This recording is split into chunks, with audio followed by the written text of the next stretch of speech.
The Lord says, I will care for thee. And that calls for waiting on the Lord. So wait on the Lord. He's able to take care of you. Wait on the Lord. He's able to see all things that will make you good. Wait on the Lord. He's able to direct your steps. Wait on the Lord. Don't be in a hurry. Don't feel God is far away. God is very near, and God will help you. Let us pray. We praise you, mighty Lord. We thank you for this hour, Lord. We ask that, Lord, you speak to us for your servants here. We are asking that, Lord, your word will turn us around, and we begin to see life in a different direction, that our joy will be full. In Jesus' name we pray. Amen. Amen. We are living in a world of jet age.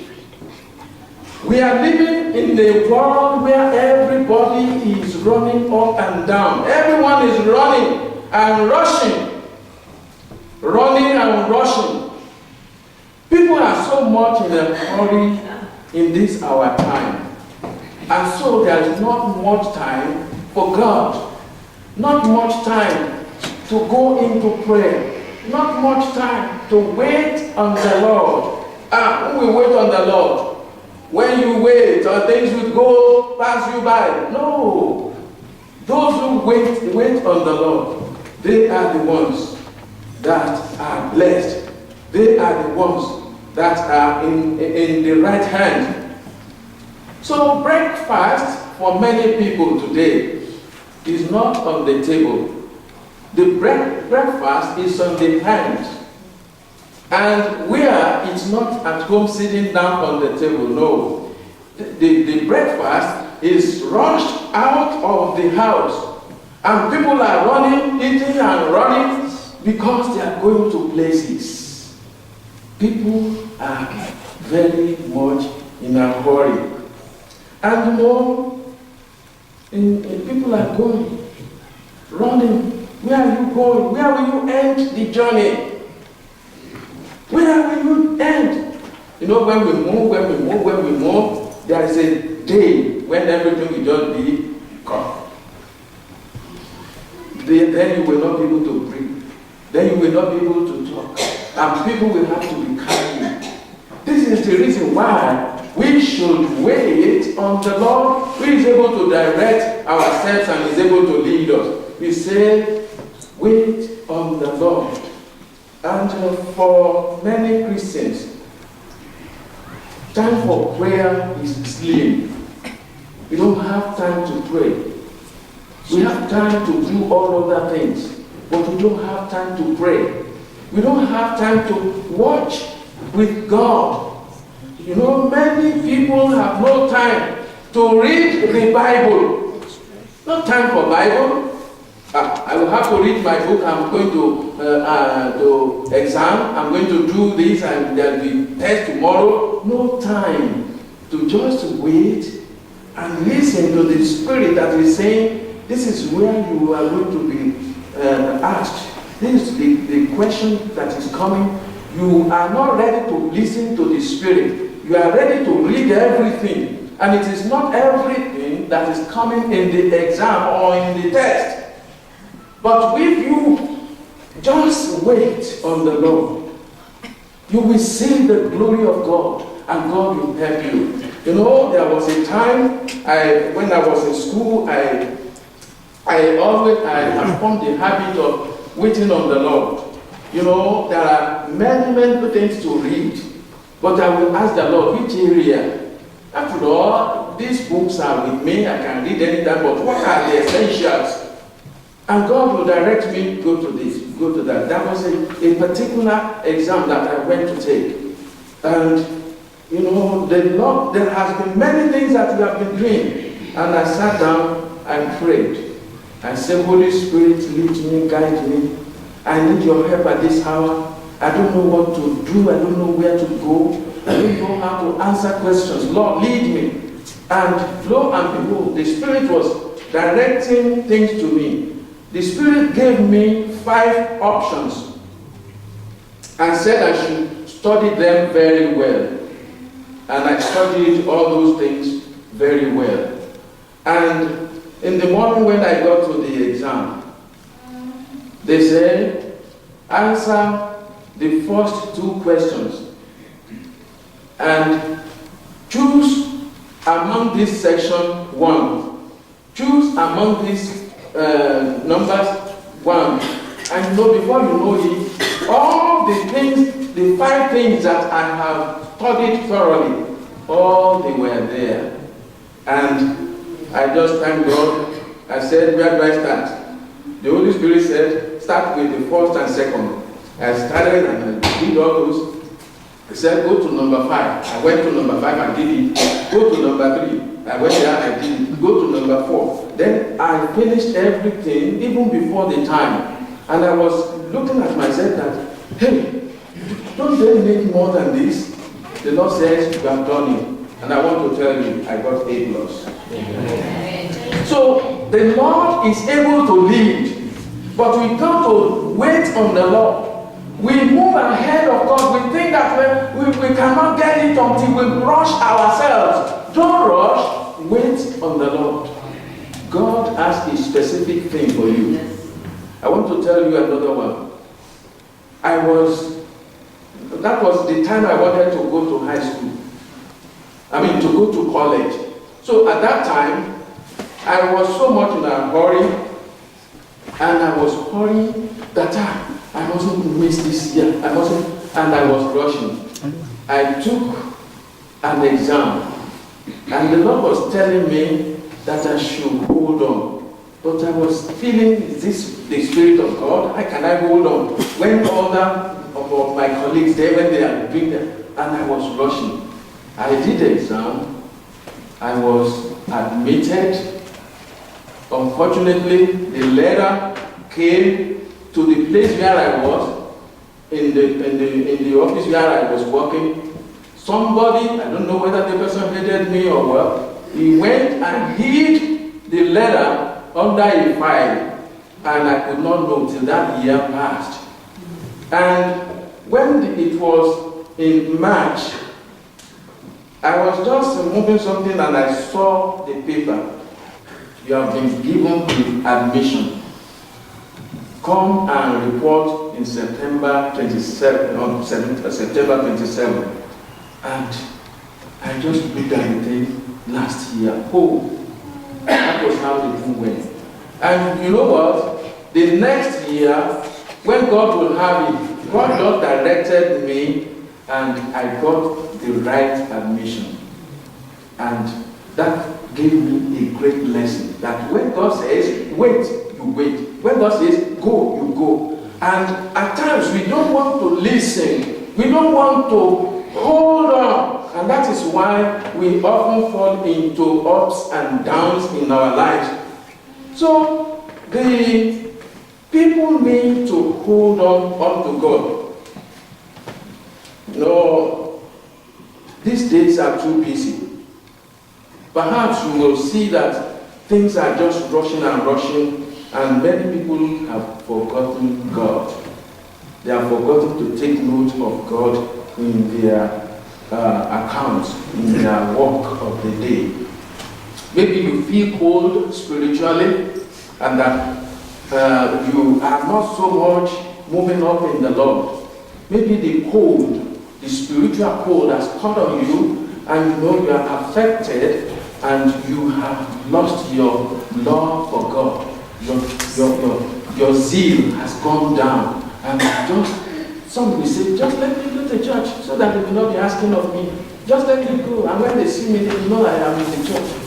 Some come to church just to say, well, let me just go and see my friend. It's more than that. Your best friend that you should come and see in church is Jesus Christ. So, people will say, well, God has forgotten me. I don't know, I don't still don't have the inclination that God is along with me. God has forgotten me. Thus, were the people of Israel saying, Israel said, God has forgotten me. And if you look at Isaiah chapter 49 in verse 15, the Bible says, can a woman forget her sucking child, that he should not have compassion on the son of her womb? Yea, they may forget, yet will I not forget you. Amen. You know how important the child is in the woman's hand, that she will not say, I forgot to breastfeed my child. Oh, I forgot. No, that is occupied in her heart. She's always thinking about her, and so she will not forget. And the Lord God now says, even though the woman may forget her child, I will not forget you. I will not forget you. The Lord says, I will not forget you. And so remember that God is ever caring for you. What you need to do is to wait on the Lord. God is faithful to keep His word. Amen. God is keeping His word. He has not forgotten you. He will never forget you. God will never forget me. Say that. God will never forget me. God will never forget me. God will never forget me. He never forgets. And He will take care of you. There was a man, a Christian, who got trapped in the midst of the rebels. That was during the time of the civil war in Nigeria. The rebels, the soldiers of the rebels, they were moving around. And that man did not know, even together with some other people, but they caught all those people. But that man, a child of God, saw them and he ran into a house, that big house. And when he ran into that house, he was quickly looking for where he can hide himself. He saw a hole and entered into that hole and used the thing they used to cover. He covered himself. And those soldiers, they went, they ransacked every place in the house. They couldn't see him. And they said, he has run out, let's go. And they left. This man was there, according to the testimony that he gave. He was there in that area, in the jungle, and he could not find food. He was always afraid of moving out. That house, all people have run out of the house. Nothing in that house.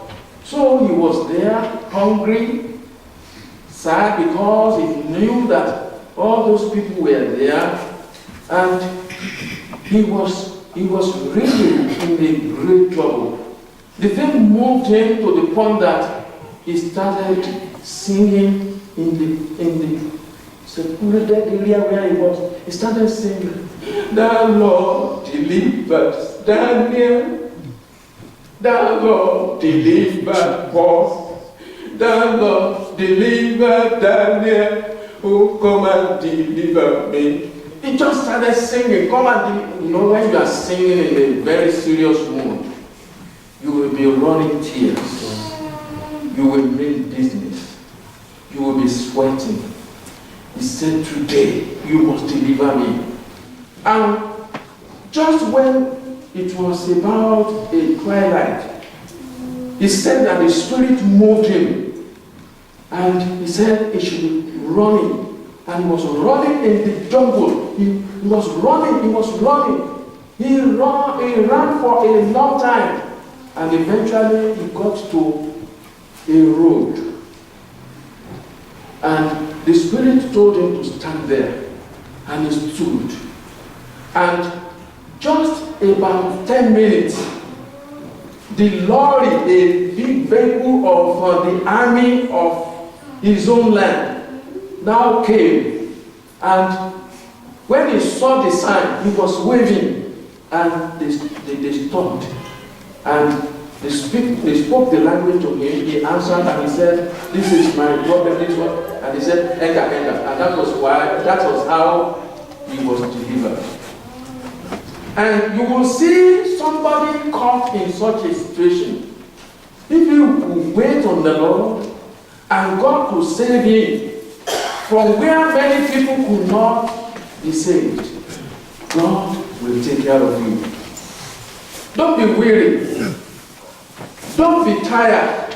Keep waiting on the Lord. Keep waiting on the Lord. In Isaiah chapter 40 that we read this morning, we're told, hast thou not known, hast thou not heard, that the everlasting God, the Lord, the creator of the ends of the earth, faints not, neither is weary.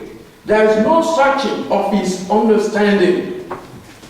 This is a God with whom we have to do. And that is why you don't need to be afraid. That's why you don't need to entertain any fear. Because God is with you. God is by your side. So if you have not known, God is the owner of all power. God is the owner of all things.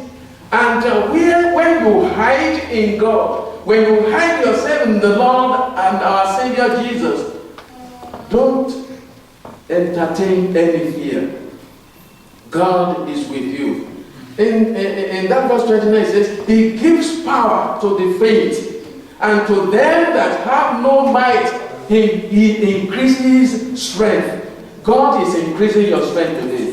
I say God is increasing your strength today. Amen.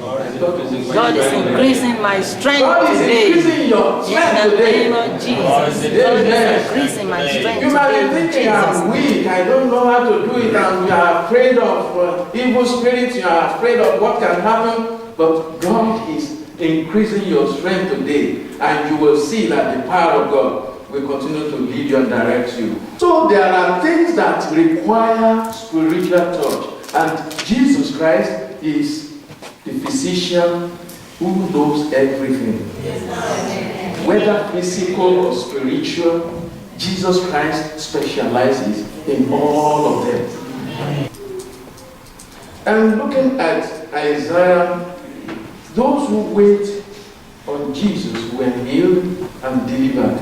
And in Isaiah we are told, even the youths shall faint and be weary when they don't wait on the Lord. When they just depend on their strength. When they just depend on, I am young, I can jump.